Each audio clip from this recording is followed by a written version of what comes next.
agama wajib dijaga, bahkan nyawa boleh dikorbankan demi agama.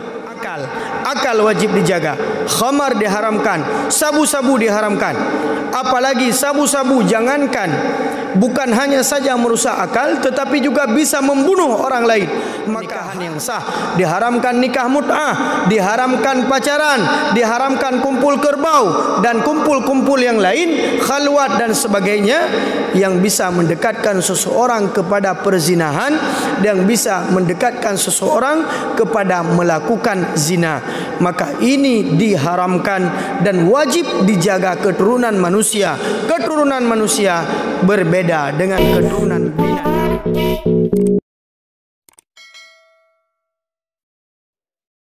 A'udzu billahi minasyaitonir rajim.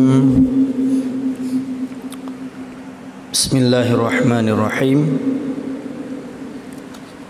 Alhamdulillahi rabbil alamin. Wassalatu wassalamu ala sayyidina wa maulana Muhammadin al-mab'uts rahmatan lil alamin wa ala alihi wa ashabihi wa dhurriyyatihi ajma'in. Subhanaka la ilma lana illa ma 'allamtana innaka antal alimul hakim. Rabbi shrah li sadri wa yassir li amri wahlul 'uqdatam min lisani yafqahu qawli. Alhamdulillah, puji kepada Allah dengan mengucapkan alhamdulillahi rabbil alamin alladzi bi ni'matihi tatimmus shalihat. Salawat kepada Rasulullah sallallahu alaihi wasallam dengan mengucapkan Allahumma salli ala sayyidina wa maulana Muhammad wa ala alihi wa sahbihi ajma'in. Alhamdulillah, di subuh yang mulia ini kita dapat melanjutkan kembali ke kajian hadis Arba'in An-Nawawiyah, hadis yang ke-14. An Ibni Mas'ud radhiyallahu anhu qala qala Rasulullah sallallahu alaihi wasallam la yahillu damu imri'in muslimin illa bi ihda thalathin as-sayyibu az-zani wan nafsu bin nafsi wat tariku lidinihi al-mufariqu lil jama'ati. Rawahu al-Bukhari wa Muslim. Pada hadis ini yang diriwayatkan oleh Abdullah bin Mas'ud atau Ibni Mas'ud radhiyallahu an, bahwasanya Rasulullah sallallahu alaihi wasallam bersabda, tidak dihalalkan darah seorang muslim kecuali di atas 3 perkara atau di atas 3 sebab. Yang pertama, as-sayyibuz zani, yaitu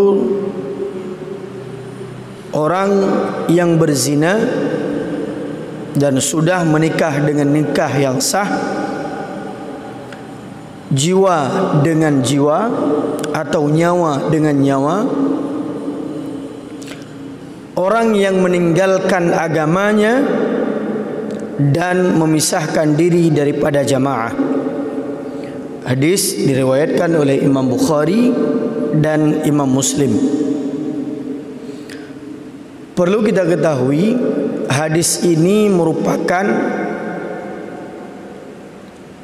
bagian daripada maqasidus syariah, tujuan daripada syariat.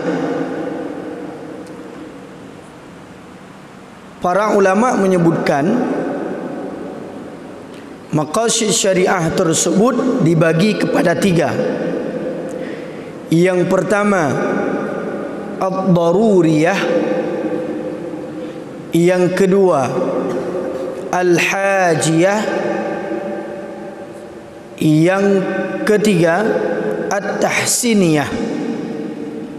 Yang pertama ad-daruriyah atau ad-daruriyat kalau jamaknya. Yang kedua al-hajiyat, dan yang ketiga at-tahsiniyat. Kalau dibahasakan dengan bahasa kita, yang pertama adalah yang primer atau yang penting, yang tidak bisa ditinggalkan. Yang kedua al-hajiyat, kebutuhan sekunder. Kemudian yang ketiga at-tahsiniyat, yaitu untuk memberikan keindahan saja. Contoh ad-daruriyah, sebagaimana para ulama menyebutkan, ada 5 hal yang merupakan tujuan daripada syariat. 5 poin, 5 perkara yang disebut dengan ad-daruriyah al-khamsah. 5 poin yang penting, 5 poin yang primer. Yang pertama adalah tujuan maqasid daripada syariah untuk hifdzul din, menjaga agama. Yang kedua, menjaga nasab, menjaga jiwa, hifdzun nafs. Kemudian yang ketiga, menjaga akal. Kemudian yang keempat, hifdzun nasab atau nasal, menjaga keturunan. Kemudian yang kelima, hifdzul mal, menjaga harta. Maka kalau kita lihat dari kelima poin ini ada tertibnya tersendiri. Al-Imam Al-Baydawi, Al-Imam As-Suyuti menjadikan maratib, tertibnya 5 perkara ini secara berurutan. Yang pertama adalah agama, yang kedua adalah jiwa, kemudian yang ketiga adalah akal, kemudian keturunan, kemudian harta. Ada beberapa imam seperti Imam Al-Amidi mendahulukan menjaga keturunan daripada menjaga akal. Maka di sini dapat kita pahami maratib ini atau urutan ini tergantung sesuai dengan kepentingannya. Yang kedua, harus ditinggalkan atau boleh dikorbankan demi menjaga yang pertama. Yang ketiga, boleh ditinggalkan demi menjaga yang kedua. Begitu juga seterusnya.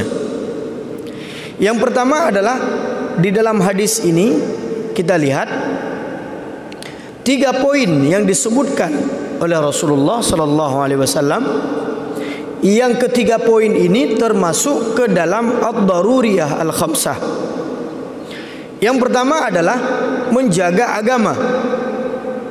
Maka di dalam agama, di dalam menjaga agama diperintahkan bagi kita untuk menuntut ilmu agar kita memahami agama ini dan mempertahankan agama ini. Uronyo letak tantangan terhadap agama. Baik itu tantangan pluralisme agama, menganggap semua agama itu benar, ya, Menganggap toleransi itu adalah kita mau beribadah sama-sama, bukan memberikan ruang kepada pemeluk agama untuk beribadah menurut agamanya masing-masing. Ada tantangan juga terhadap agama yang mengatakan agama ini hanya sebatas hubungan kita, ritual kita dengan Tuhan, dengan Allah. Padahal tidak. Syumuliyah, ya, universal agama ini, kompleksitas agama ini menyeluruh, baik itu di bidang akidah, baik itu di bidang muamalah ataupun di bidang ibadah. Maka banyak orang yang terkadang ingin menghilangkan agama, bahkan ingin mengeluarkan seseorang daripada agamanya. Maka ketika ada orang yang melarang, datang orang asing masuk ke negara kita, kemudian mereka ingin menghancurkan agama kita, kemudian mereka melarang kita beribadah, maka ini kita wajib melaksanakan perintah jihad demi agama. Siapa yang memerintahkannya? Pemimpin. Maka ini hal yang pertama adalah menjaga agama. Maka agama di atas segalanya. Agama di atas segala sesuatu yang didirikan, di atas segala sesuatu yang disepakati. Agama terlebih dahulu, baru hal yang lain. Maka setiap sesuatu yang akan menghancurkan agama tidak boleh dilaksanakan apabila bertentangan dengan agama. Ini yang pertama. Maka di sini disebutkan at-tariku lidinihi, yaitu orang-orang yang meninggalkan agamanya, maka baginya halal darahnya. Bahkan di dalam hadis yang lain, man baddala dinahu, barang siapa yang mengganti atau keluar daripada agamanya, maka orang tersebut dibunuh. Siapa yang membunuh? Hakim, pemerintah, dikembalikan kepada penguasa. Kemudian yang kedua, setelah menjaga agama, kemudian maksud daripada atau maqasid syariah di dalam ad-daruriyah yang kedua adalah menjaga jiwa. Maka di sini dikatakan an-nafsu bin nafsi, jiwa dengan jiwa. Artinya seseorang yang membunuh jiwa orang lain, membunuh diri orang lain atau menghilangkan nyawa orang lain, maka halal darahnya untuk dibalas atau diqisas. Maka yang kedua dari ad-daruriyah al-khamsah adalah jiwa dengan jiwa. Wajib menjaga jiwa orang lain. Tidak boleh di dalam Islam kita sembarangan membunuh orang lain. Jangankan membunuh, melukai orang lain tidak boleh. Bahkan dikatakan an-nafsu bin nafsi, wal ainu bil aini, wal anfa bil anfi, wal udhuna bil udhuni, wal juruha qisas. Bahkan luka yang kita berikan kepada orang lain, maka itu dibalas dengan luka yang sama. Kita menghilangkan mata orang lain, maka mata kita dihilangkan. Dah cop mata agop sampai buta, maka mata danyo dicop sampai buta. Takoh jaro gop, maka jaro danyo dikoh. Apalagi menghilangkan nyawa orang lain. Maka disinilah tujuan agama menurunkan ayat ya ayyuhalladzina amanu kutiba alaikumul qisas. Wahai orang-orang yang beriman, diwajibkan bagi kalian qisas. Kenapa? Di dalam qisas tersebut ada kehidupan, kata Allah. Di dalam hukuman qisas itu memberikan kesempatan kepada orang lain untuk hidup. artinya seseorang itu akan menghargai nyawa orang lain. Coba lihat, seandainya zaman ini tidak lagi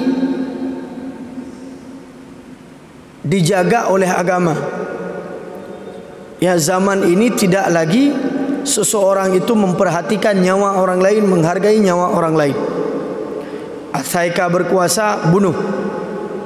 Asaika hanapah dengan partai politik, poh. Asaika beda pendapat, hilangkan nyawanya, musnahkan, dibinasakan. Maka ini tidak boleh, tidak diperkenankan di dalam agama. Bahkan dikatakan bagi orang yang membunuh, maka baginya qisas. Bunuh yang sengaja, bunuh yang sengaja, memang kai target nyo ini poh sebulan, maka ini disebut dengan qatlul amdi di dalam kitab fiqih, di dalam fikih jinayat.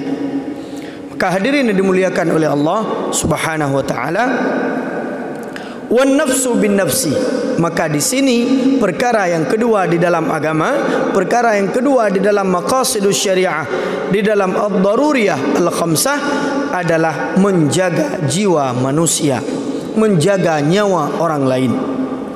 Kemudian yang ketiga di dalam agama, di dalam tujuan daripada agama ini, daripada syariat, min maqasidis syariah, yang ketiga adalah menjaga akal.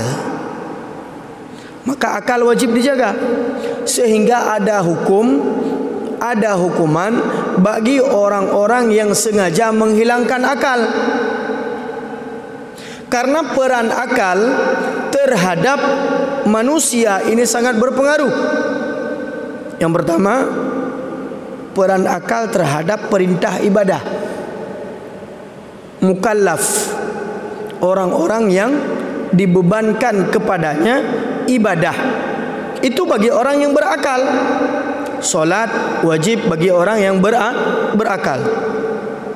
Ibadah wajib bagi orang yang berakal.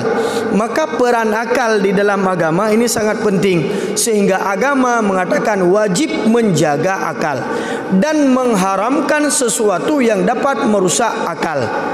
Contoh, ya, perintah untuk menjaga akal, kita diperintahkan menuntut ilmu agar akal kita sehat, akal kita sesuai dengan keimanan, akal kita tidak merusak orang lain. Kemudian di dalam larangan untuk menjaga akal, maka diharamkan apa? Sesuatu yang merusak akal, seperti yang memabukkan, khamar. Kenapa disebut khamar? Karena khamar itu artinya menutup. Khamrun,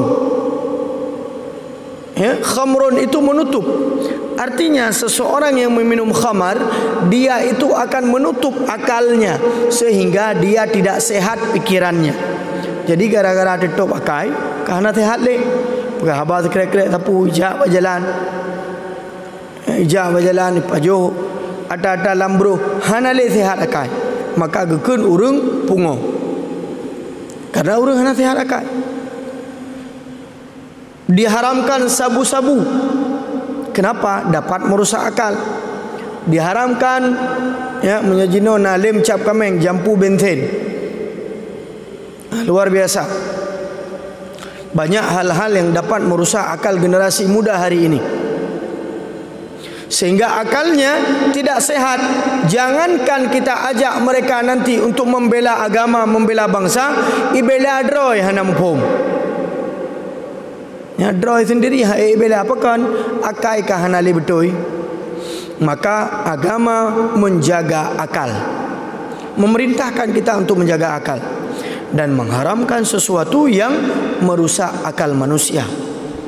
Jadi agama ini jelas, setiap sesuatu yang menghilangkan akal manusia ini sangat ditentang di dalam agama. Kenapa? Karena akal ini berhubungan dengan ibadah. Ya, sebagaimana orang yang ketika meninggalkan solat, orang yang mau meninggalkan solat, atau orang yang boleh meninggalkan solat, itu ada tiga.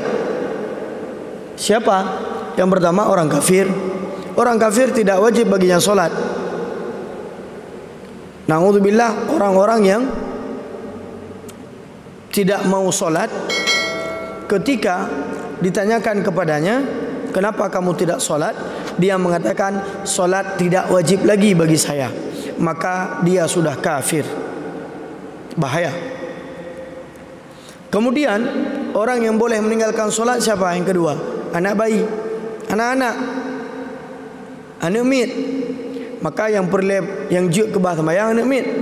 Munya perlu hana le wajib sembahyang bujuk anak mit lah.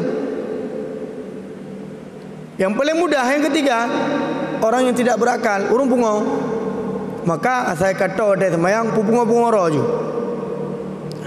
Jadi orang yang begitu mendengar azan tidak tergerak hatinya untuk melaksanakan solat, bahkan mengulur-ngulur waktu, dan bahkan tidak menjadi beban sama sekali bagi dirinya dalam meninggalkan perintah solat, maka orang tersebut dipastikan adalah orang gila. Karena urung pungoh hana wajib sembahyang. Jadi yang kira-kira watan kalian mantang tengah azan, mantang main gitar hidai ke, tengah azan mantang mekat, tengah azan mantang puga piasan, hana gerak untuk ya sembahyang, bahkan ya sangat mudah baginya untuk meninggalkan solat. Mungkin nyan adalah urung pungo karena tidak wajib solat baginya. Maka akal memiliki peran penting di dalam agama, sehingga menjadi satu sebab sebuah kewajiban dibebankan kepada orang-orang yang berakal. Yang ketiga, kemudian yang keempat, setelah menjaga agama, menjaga jiwa, menjaga akal, kemudian yang keempat, agama ini menjaga nasab, menjaga nasal atau keturunan.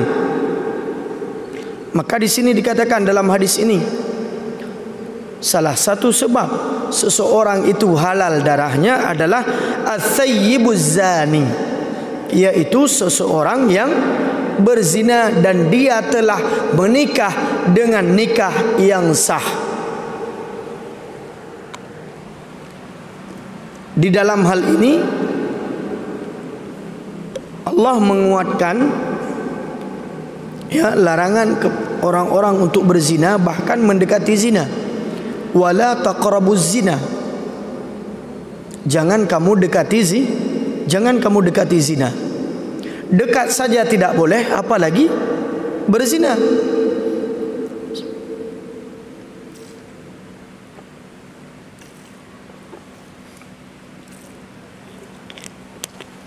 Dekat saja tidak boleh, apalagi melakukan. Yang mendekati zina itu apa? Melihat sesuatu yang cenderung kepada pikiran kita untuk mengikuti nafsu. Berfikir terhadap sesuatu yang membuat kita cenderung mengikuti hawa nafsu. Maka ini dilarang. Dilarang pacaran. Kenapa dilarang pacaran? Karena pacaran itu adalah mendekati zina. Coba lihat hari ini, dekadensi moral luar biasa. Orang agam ngorina ngatu honda muawa, padahal jalan-jalan umum. Ini adalah bagian daripada mendekati zina. Maka Allah mengatakan di dalam perkara ini Islam mengedepankan sifat preventif, mencegah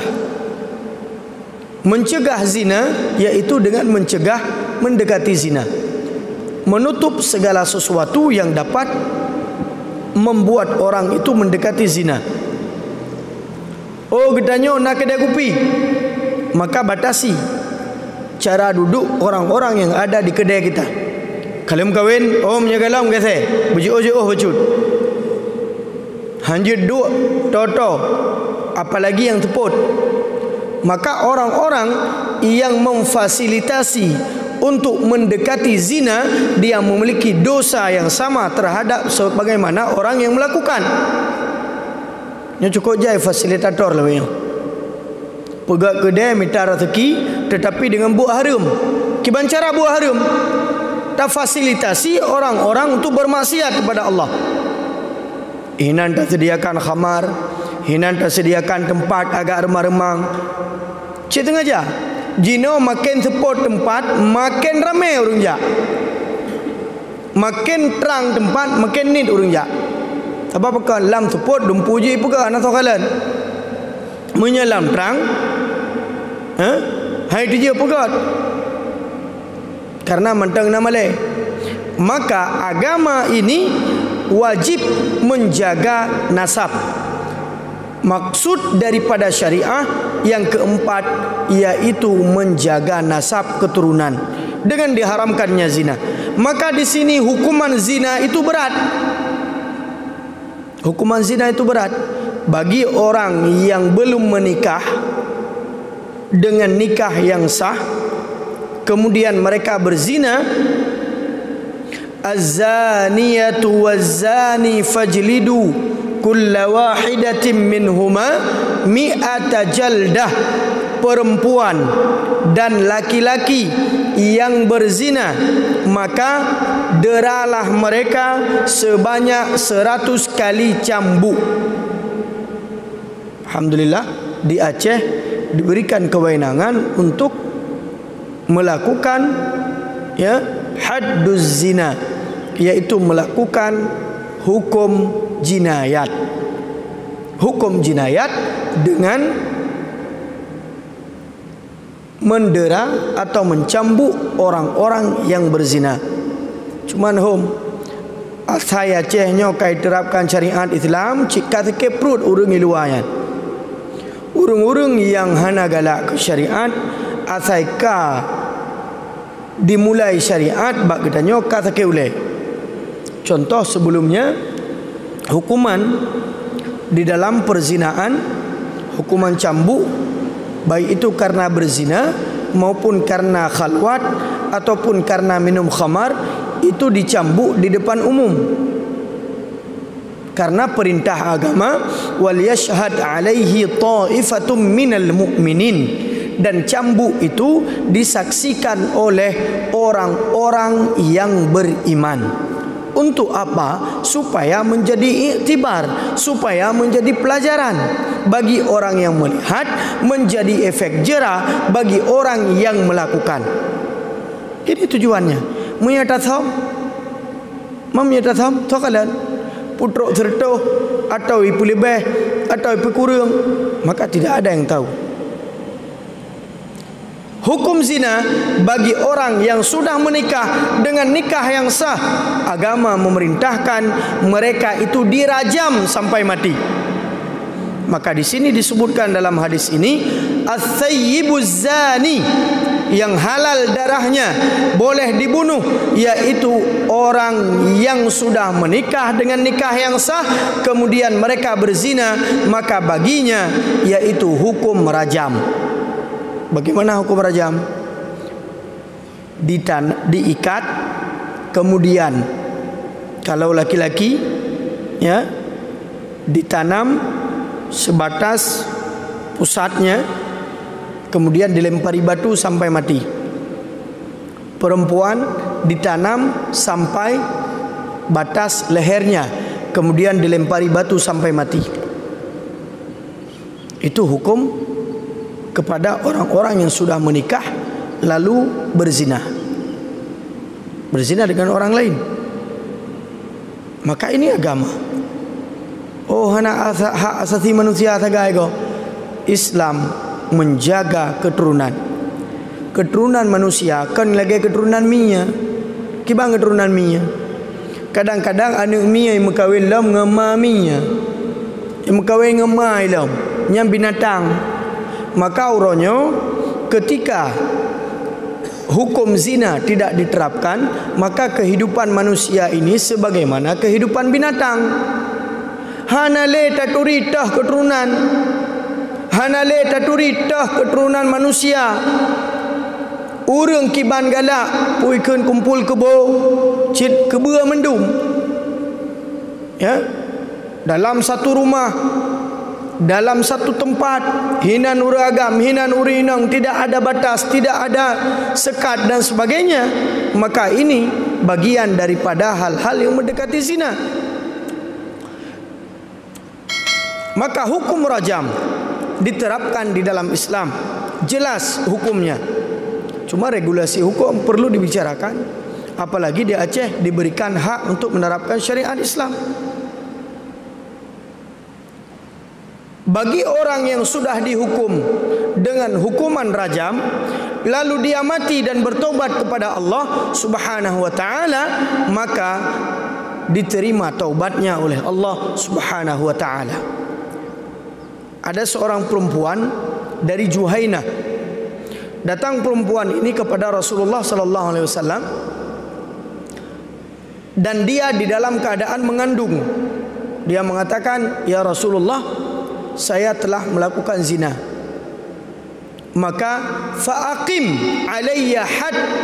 Maka laksanakan perintah Allah, laksanakan hukum hudud dengan merajam saya. Lalu Rasulullah memanggil walinya dan mengatakan, bawa pulang dia sampai dia melahirkan. Setelah perempuan tersebut pulang, kemudian melahirkan, kemudian dihadapkan kembali ke hadapan Rasulullah sallallahu alaihi wasallam untuk dirajam. Kemudian wanita tersebut diikat bajunya dengan kuat agar tidak tersikap auratnya ketika dirajam. Kemudian dia ditanam dan dilempari batu sampai dia mati. Setelah dia mati, Rasulullah sallallahu alaihi wasallam memimpin solat terhadap wanita tersebut. Datang Sayyidina Umar, "Ya Rasulullah, bukankah dia seorang penzina?" Lalu apa yang Rasulullah katakan? "Ketahuilah olehmu wahai Umar, seandainya taubat wanita ini dibagikan kepada 70 penduduk Madinah, lawasi'athum, sungguh ini akan mencukupi mereka." Apakah kamu tidak melihat bagaimana taubat yang paling baik yang dilakukan oleh seorang wanita ini yang menyerahkan hidup dan nyawanya kepada Allah untuk dijalankan hukum Allah di atas dirinya? Maka orang yang dicambuk, orang yang dihukum di dalam Islam, bukan berarti ya, oh leh mati je nyan tamang ketika sudah mati orang yang dirajam tersebut kondisinya adalah tidak baik. Bahkan kalau dia bertaubat dengan sebenar-benarnya taubat kepada Allah, Allah mengabulkan taubatnya, menerima taubatnya. Bahkan Rasulullah mengatakan, gebagi ke-70 roh penduduk Madinah, cukup taubat wanita ini dibagikan kepada orang lain. Begitu besar posisi dia di hadapan Allah Subhanahu wa ta'ala. Maka ini yang disebut di dalam hadis ini ats-tsayyibuz zani, yaitu orang yang berzina hukumnya adalah dirajam sampai mati. Kemudian yang kelima, yang terakhir, yaitu hifdzul mal, menjaga harta. Maka dikatakan as-sariqu was-sariqatu faqta'u aydiyahuma, pancuri agam dan pancuri inang, pencuri baik itu yang laki-laki maupun yang perempuan, potonglah tangan mereka. Ini hukumnya. Kenapa disuruh potong tangan? Karena harta wajib dijaga. Tidak boleh bagi seorang muslim untuk mengambil harta orang lain tanpa jalan yang benar. Apa itu jalan yang benar? Dengan jual beli, dengan sewa menyewa, dengan hibah, dengan pinjam meminjam dan lain sebagainya yang diperbolehkan di dalam agama. Tidak boleh kita mengambil harta orang dengan riba, maka diharamkan riba. Tidak boleh mengambil harta anak yatim. Wala ta'kulu amwalal yatama zulman, innama ya'kuluna orang-orang yang memakan harta anak yatim, fi butunihim nara, dia ibarat memakan api, lalu di dalam perutnya itu ada api membara. Maka ganjaran bagi mereka adalah api Allah, api neraka Allah Subhanahu wa ta'ala. Wala ta'kulu amwalakum bainakum bil batil, tidak boleh kalian mengambil harta orang lain secara batil, secara tidak sah. Maka ini adalah 5 hal yang dijaga di dalam agama. Bahkan di dalam menjaga harta ada hadis yang mengatakan, man qatala duna malahu fahuwa syahid. Orang yang meninggal karena mempertahankan hartanya, maka dia adalah orang yang syahid. Coba lihat bagaimana agama ini mengakui keberadaan harta seseorang yang tidak boleh dipindahkan kepada orang lain kecuali dengan cara yang benar. Maka tidak salah ya ketika ada usulan bagi orang-orang pancuri-pancuri carang, pancuri-pancuri medasi, yaitu hukumannya adalah potong tangan. Siapa koruptor yang mencuri harta rakyat, itu diberikan hukuman kepada mereka, hukuman potong tangan. Jadi menaik tren dari anggota dewan, menaik tren daripada pejabat, kagak dah jaro. Oh berarti nyo karena korupsi. Meri ya ju. Nyo jino hana drile. Menaik tren dari anggota dewan kakaya. Dari part kekayaan wallahu alam ata-ata bersapat mandungji. Maka ini hukuman Allah Subhanahu wa ta'ala kepada orang-orang yang mengambil harta orang lain. Maka di dalam hadis ini ada 3 poin yang disebutkan untuk membolehkan seseorang itu dibunuh atau halal darahnya. Yang pertama adalah as-sayyibuz zani, yaitu orang yang berzina. Kemudian yang kedua, orang yang membunuh orang lain.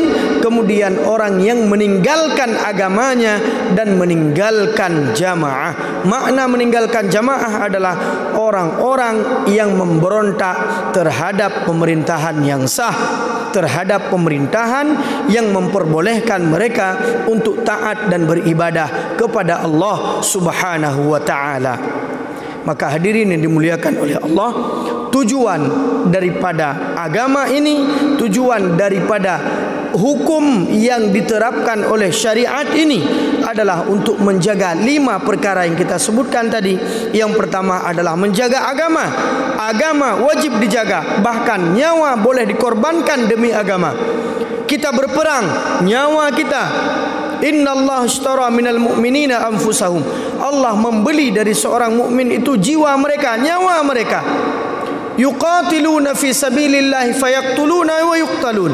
Mereka berperang di jalan Allah, lalu mereka membunuh dan bahkan mereka terbunuh di jalan Allah. Maka nyawa boleh dikorbankan demi agama. Kemudian yang kedua, menjaga jiwa, menjaga nyawa manusia. Tidak boleh kita sembarangan membunuh orang lain, melukai orang lain, menghilangkan hak kehidupan terhadap orang lain. Begitu juga dengan binatang. Binatang ini juga memiliki hak yang tidak diperbolehkan, kecuali yang gebiboh saja, gebiboh jamuk ya, dan binatang-binatang yang berpengaruh atau memberikan efek sakit atau bisa kepada manusia yang lain. Kemudian yang ketiga, setelah menjaga agama, menjaga jiwa, kemudian menjaga akal. Akal wajib dijaga. Khamar diharamkan, sabu-sabu diharamkan. Apalagi sabu-sabu, jangankan bukan hanya saja merusak akal, tetapi juga bisa membunuh orang lain. Maka haknya ada peraturan, kanun, undang-undang di negara kita, yaitu orang yang menjual dan pengedar sabu-sabu yang merusak generasi muda, hukumannya adalah hukuman mati. Sebab habis mati kau gara-gara haji. Menjaga akal, ini yang ketiga. Kemudian yang keempat, menjaga keturunan, sehingga diharamkan kepada seorang muslim untuk berzina dan memiliki keturunan di luar daripada pernikahan yang sah. Diharamkan nikah mut'ah, diharamkan pacaran, diharamkan kumpul kerbau dan kumpul-kumpul yang lain, khalwat dan sebagainya, yang bisa mendekatkan seseorang kepada perzinahan, yang bisa mendekatkan seseorang kepada melakukan zina. Maka ini diharamkan dan wajib dijaga keturunan manusia. Keturunan manusia berbeda dengan keturunan binatang. Kemudian yang kelima, menjaga harta. Maka harta wajib dijaga. Harta orang lain tidak boleh kita ambil, tidak boleh kita curi, tidak boleh kita sembunyikan, tidak boleh kita ambil hak orang lain, menzalimi hak orang lain demi kepentingan diri kita sendiri. Maka kelima-lima ini adalah bagian daripada tujuan adanya syariat Islam. Maka syariat Islam tujuannya adalah untuk menjaga 5 perkara ini. Apabila 5 perkara ini sudah terjaga, maka maqasid tujuan daripada syariat ini sudah tercapai untuk melindungi hak asasi manusia. Maka ini saja yang dapat saya sampaikan. Mudah-mudahan bermanfaat bagi kita semua untuk terus meningkatkan ilmu pengetahuan, untuk terus meningkatkan ibadah, untuk terus meningkatkan akhlak dan moral kita di tengah-tengah masyarakat, melindungi agama, melindungi jiwa, melindungi akal, melindungi nasab dan melindungi harta kita sebagai pemberian daripada Allah, amanah daripada Allah Subhanahu wa ta'ala. Subhanakallahumma wa bihamdika asyhadu an la ilaha illa anta astaghfiruka wa atubu ilaika. Aqulu qawli hadha wa astaghfirullahal azim li wa lakum. Assalamu alaikum warahmatullahi wabarakatuh.